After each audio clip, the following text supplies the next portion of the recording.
வணக்கம். இப்போ திரைப்படம் பார்த்துட்டு வந்தேன். சுரேஷ் ராஜ்குமாரி அவருடைய இயக்கத்தில் வந்த படம். இந்த படம் பார்க்குறப்ப டானாக்காரனுடைய கண்டினியூட்டி மாதிரி தான் அந்த படம் எனக்கு பார்க்குறப்ப ஃபஸ்ட்டு தோணுச்சு. எனக்கு இந்த படத்தோட கதை முழுசும் ஆயுதப்படையை சேர்ந்தவங்களுடைய வாழ்க்கையை சுற்றி தான் நடக்குது. விக்ரம் பிரபு வந்து ஆயுதப்படை காவலராக கதிரவன்ற கேரக்டரில் நடிச்சிருக்காரு. அதுக்கேற்ற ஃபிட்னஸ் இருக்குது, அந்த கதாபாத்திரமாக இருக்கார். டானாக்காரில் எப்படி இருந்தாரோ அதே கண்டினியூட்டி இந்த படத்துலேயே அவர் கொடுத்துருக்காரு. அது பார்க்குறப்ப நமக்கு அவர் நடித்தது நமக்கு அங்கே எங்கேயுமே தெரியல. ஒரு ரியல் போலீஸு இருக்கார். இந்த படமே பார்த்திங்கன்னா ஒரு ரியல் ட்ரீட்மெண்ட்டாக தான் ட்ரீட் பண்ணியிருப்பாங்க. அதில் வந்து ரொம்ப ரியலாகவே பண்ணியிருப்பார் அந்த கேரக்டரை. இந்த படம் 1997 2002 வரலையும் நடக்கிற ஒரு சப்ஜெக்ட்டு. அந்த காலகட்டத்தில் காவல்துறையோட நடவடிக்கைங்க, ஒரு கைதியை ஏஆர் காவல்துறை வந்து கூட்டிகிட்டு போகிற அணுகுமுறை, அதில் அவங்க சந்திக்கிற பிரச்சனைங்க, அவங்களுக்குள்ள நடக்கிற மனப்போராட்டம், இதை பற்றி தான் இந்த படம் ஃபுல்லாக பேசியிருக்கு. இந்த படத்தோட கதையை எழுதுந்து டானாக்காரன் தமிழ் தான். அவர் வந்து போலீஸில் இருந்ததுனால ஏஆர் போலீஸோடைய வேலைபளு, மேலதிகாரிகளோட டார்ச்சரு, அதை தாண்டி ஒரு துப்பாக்கி சூட் நடக்குது. அதுக்கு பாடி இவங்களுக்கு தரப்போ பனிஷ்மெண்ட்டு, அதில் நடக்கிற பிரச்சனைங்க, இவங்க மன ரீதியாக பாதிக்கப்படுறது, இப்படி நிறைய விஷயத்த ரொம்பவே நுணுக்கமாக பேசியிருக்காங்க. ரொம்ப டீட்டெயிலிங் பண்ண விஷயம்னு பார்த்திங்கன்னா, இந்த முழுக்க இந்த போலீஸ் சப்ஜெக்ட்டுக்குள்ளே நடக்கிற எல்லா விஷயமும் ரொம்ப டீட்டெயிலிங்காக இருக்கும். கோர்ட்டு சீன் உட்பட எல்லாமே ரொம்ப டீட்டெயிலாக பண்ணியிருப்பாங்க.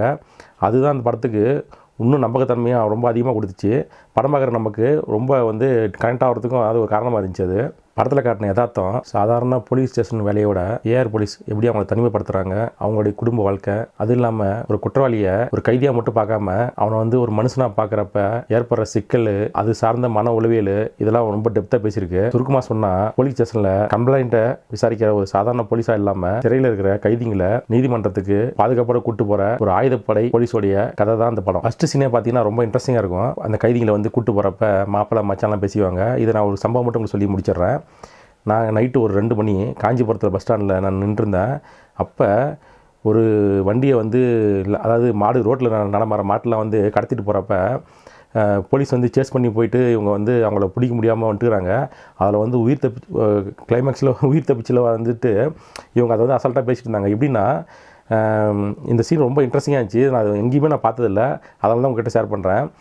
அப்போ நான் பஸ்ஸுக்கு நின்றுருக்கப்ப ஒரு போலீஸு, ஒரு இன்ஸ்பெக்டர் 2 பேரும் வந்து ஃபஸ்ட்டு ஒரு வண்டியில் நின்றுருந்தாங்க. அதுக்கப்புறம் ஒரு வண்டி வந்துச்சு. இவர் வந்து ஒரு போலீஸு, இவர் வந்து இன்ஸ்பெக்டர், அதாவது எல்லாத்துக்கும் இன்சார்ஜ் இவர் தான். இவர் வந்து பார்த்திங்கன்னா வண்டியில் உட்காந்துருக்காரு. அவங்களுடைய டிரைவர் வெளியில் நின்றுட்டு அந்த தொப்பிலாம் போடல அவர் நின்று பேசிட்டுருக்கிறாங்க. அவங்க எப்படி பேசுகிறாங்கன்னா, அவ்வளோ ஒரு சோசியலாக ரொம்ப ஜாலியாக ஒரு சொந்தக்காரங்களுக்குள்ளே ஒரு நண்பர்கள் கூட பேசிக்கிற மாதிரி தான் பேசிட்டாங்க. அவங்க பேசிக்கிறப்ப என்னென்னா, ஐயா நான் பார்த்தேன் ஐயா, இவன் வந்து அப்படி சேஸ் பண்ணி போயிட்டாங்க அப்படின்னுவார்.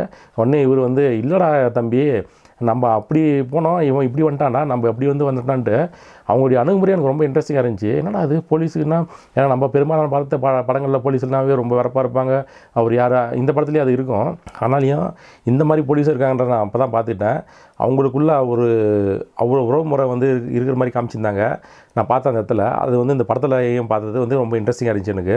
அதே மாதிரி விக்ரம் பிரபு மணிமே வர கேரக்டர் வந்து பக்கா சாய்ஸ். அவங்க கிட்டத்தட்ட அவங்க அந்த ஃபேஸு வந்து போலீஸ்க்கான லுக்கு அப்படியே இருந்துச்சு.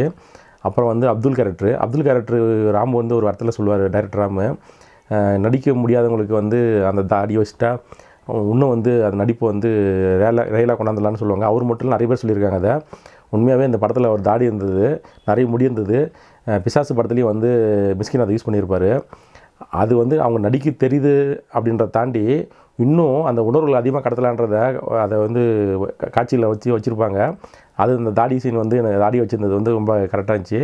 அதே மாதிரி அவங்க கூட்டிகிட்டு போகிறப்ப ஒரு இடத்துல ஒரு பஸ் ஸ்டாப் சீன் ஒன்று இருக்கும். அங்கே டீ சாப்பிட்றதுக்கு நைட்டில் வந்து நிறுத்துவாங்க. அங்கே தான் படம் வந்து ஒரு வேறு டைமென்ஷனுக்கு போகுது. அது வரைக்கும் நம்ம பார்த்த ஒரு கேரக்டருங்க எல்லாமே ஒரு வேறு டைமென்ஷனில் பார்த்துட்டு இருப்பாங்க. அவங்களுக்குள்ள உளவியல் ரீதியாக வேறு ஒரு பிரச்சனை இருக்கும், கைதிக்கும் போலீஸுக்கும். அந்த டைமென்ஷன் அதுக்கப்புறம் பார்த்திங்கன்னா அந்த கைதிக்கும் போலீஸுக்குள்ள உளவியல் ரீதியான விஷயங்களே வந்து வேறு மாதிரி மாற ஆரம்பிச்சிடும். அதே மாதிரி மூணார் ரமேஷ் கேரக்டர் ஒன்று இருக்கும். அது பேசுகிற ஒரு டைலாக்கு செம்ம டைலாகாக இருந்துச்சு எனக்கு. அது கேட்குறப்ப நமக்கு ஒரு உணர்ச்சியாகவும் இருந்துச்சு. அது வந்து ரொம்ப கன்வின்சிங்காக இருந்துச்சு. பார்க்குறப்ப நமக்கு ஒரு உணர்வை கடத்திச்சு அந்த சீன்லாம். அதே மாதிரி 1999 நினைக்கிறேன் குண்டுவெடிப்பு. அதுக்கப்புறம் சிறைச்சாலையில் வந்து முஸ்லீம் கைதிகள் எப்படி நடத்தப்பட்டாங்க, மதுரையில் வந்து நடந்துச்சு சிறைச்சாலையில், இலவசமாக ஆதார வக்கீல் கூட ஏன் வந்து அதை அவங்களுக்கு ஹெல்ப் பண்ணல அப்படின்றதெல்லாம் வந்து டீட்டெயில் பண்ணியிருந்தாங்க. அந்த காலகட்டத்தில் நிறைய விஷயம் நடந்திருக்கு, அதெல்லாம் வந்து ரீகால் பண்ணியிருந்தாங்க. அதெல்லாம் வந்து ரொம்ப நல்லா இருந்துச்சு அந்த படத்தில். அதே மாதிரி ஒரு இடத்துல அப்துல் வந்து ஜட்ஜுக்கிட்ட எப்படி பேசணும்னு ப்ராக்டிஸ் பண்ணுறதுலாம் அதுதான் ஃபஸ்ட் டைம் இந்த தமிழ் சினிமாவில் இப்போ தான் ஃபஸ்ட் டைம் பார்க்குறேன். அதெல்லாம் அது ரொம்ப நல்லா இருந்துச்சு. அதெல்லாம் அது கிடைக்க வேண்டிய நீதி கிடைக்க விடாமல் செய்கிறதே நடுவில் இருக்கவங்க தான். அது எப்படின்றத ஜட்ஜோடைய கேரக்டர் வந்து நமக்கு ஒரு உணர்த்தும். அந்த இடம் வந்து உண்மையான விஷயம். இங்கே லட்சக்கணக்கான கேஸ் பெண்டிங்கில் இருக்குது, அதெல்லாம் தீர்க்கப்படாமே இருக்குது. ஆனால் அதிகாரத்தில் இருக்கிறவனுக்கு பிரச்சனைன்னு வரப்போ, அதே மாதிரி விஐபிங்களுக்கு ஒரு பிரச்சனைன்னு வரப்போ உடனே தீர்த்துடுறாங்க. சாமானிய மக்களுடையக்கு வர கேஸ் வந்து பார்த்திங்கன்னா தீர்க்கிறதே கிடையாது, அது வந்து நீட்டிகிட்டே தான் போவோம். இப்படி நிரபராதிகளே பல பேர் இன்னும் ஜெயிலில் இருக்கிறதுக்கு காரணமும் என்னென்னா இந்த மாதிரி ஒரு காரணம் தான். இதே நீங்கள் வந்து ஒரு பெரிய ஆளாக இருந்தால் மட்டும்தான் உங்களுக்கு உடனே நீதி கிடைக்கின்றது இங்கே எழுதப்படாத சத்தமாக தான் இருக்குது. அது வந்து இந்த படத்தில் சூப்பராக சொல்லியிருந்தாங்க. அது ரொம்ப முக்கியமான காட்சியாகவும் நான் பார்க்குறேன் நான். அதே மாதிரி இன்னொரு இடத்துல ஜட்ஜி மாறுறப்ப ஒரு சம்பவம் நடக்கும். அங்கே வந்து விக்ரம் பிரபு ஒரு விஷயத்தை கொண்டு போவார். அங்கே ஒரு ஈகோ, ஒரு அதிகாரம் எப்படி வந்து ஒரு உண்மையை கண்டுபிடிக்காமல் இல்லை உண்மையை விசாரிக்காமல் தன்னுடைய அதிகாரத்தையும் ஒரு ஈகோவையும் டச் பண்ணுறான் அப்படின்ற மைண்டில் வந்து ஒரு ஜட்ஜி பார்க்குறான்றத சூப்பராக சொல்லியிருந்தாங்க இடம்லாம். அதுதான் இன்றைக்கி எல்லா இடத்துலையுமே நடந்துகிட்டு இருக்குது. அதிகாரம் தலைவிரிச்சு ஆடிட்டு இருக்குதுங்கெல்லாம். படம் முழுவதும் பார்த்திங்கன்னா விக்ரம் பிரபு, அந்த ஏஆர் போலீஸு, இதை சுற்றி இருக்கிற கதைகள்லாம் வந்து ரொம்ப உயிர்ப்போடு இருந்துச்சு. அதுக்குள்ளே ஒரு ஆன்மா இருந்துச்சு. நம்ம பார்க்குறப்ப நமக்கு அந்த உலகத்துக்குள்ளே ஈஸியாக கனெக்ட் ஆக முடிஞ்சிச்சு. ஆனால் அப்துல் கதைக்கு வர காட்சிகள்லாம் பார்த்திங்கன்னா எப்பயும் தனிச்சு இருக்கிற மாதிரி எனக்கு தோணுச்சு. எனக்கு அது நம்ம கூட கனெக்ட் ஆகவே மாட்டேங்குது. அது எப்பயும் தனியாக தான் தெரிஞ்சிச்சு. ஆனால் ஒரு கொலைக்கான காரணம் வேணும். அந்த காரணம் வந்து எப்படி இருக்குன்றது நம்ம வேறு வழி இல்லை, அதுக்கான சில காட்சிகள் வச்சு தான் ஆகணும். ஆனால் ரொம்ப டெம்ப்ளேட்டாக இருந்துச்சு எனக்கு பார்க்குறப்ப.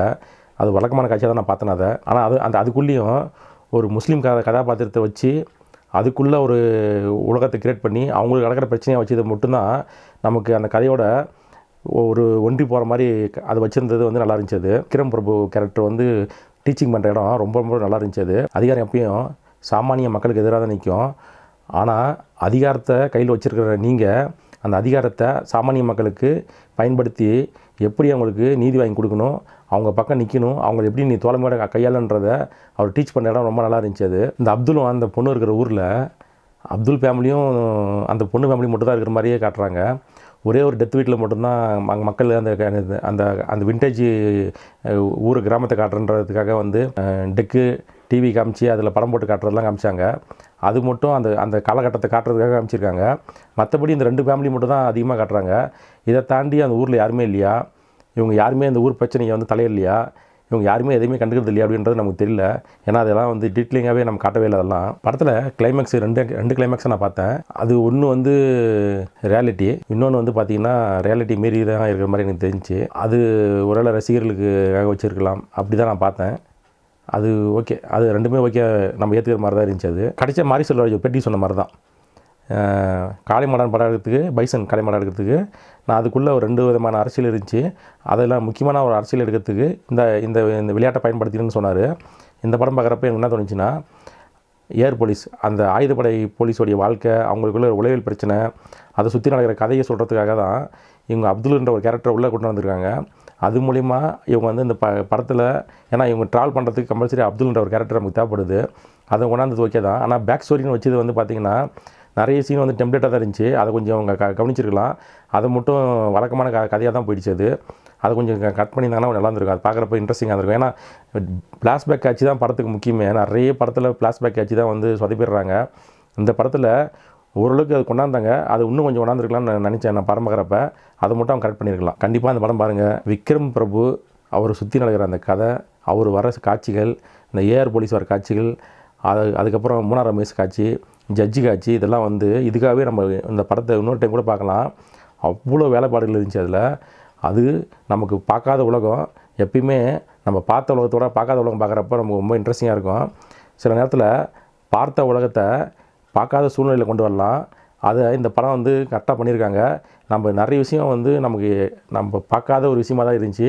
அது நம்ம போலீஸில் பல விதமான போலீஸ் படம் பார்த்துருப்போம். ஆனால் டானாகாரன் சேர்ந்து தமிழ் வந்த பிறகு அந்த படமும் நமக்கு இதுவரையும் நம்ம பார்க்காத ஒரு வேர்ல்டு. இந்த படத்துலேயும் வர இதுவும் வந்து பார்த்திங்கன்னா பார்க்காத வேர்ல்டு தான். ஏன்னா நம்மளும் நிறைய இடத்துல போட்டு நான் பஸ்ஸில் போகிறப்பெல்லாம் பார்த்துருக்கேன், போலீஸ் கைதிகளை கூட்டு போகிறதான் பார்த்துருக்கேன். ஆனால் நம்ம அதை டிச்சே கடந்து போயிடுவோம். அதுக்கு பின்னாடி இவ்வளோ வழி இருக்குன்றது எனக்கு தெரியாது. அது வந்து இந்த படம் பார்க்குறப்ப நான் புரிஞ்சுக்கிட்டேன். நீங்களும் கண்டிப்பாக பாருங்கள், மிஸ் பண்ணிடாதீங்க. தியேட்டரில் பார்க்க வேண்டிய படம் தான் அது. தேங்க்யூ, நன்றி.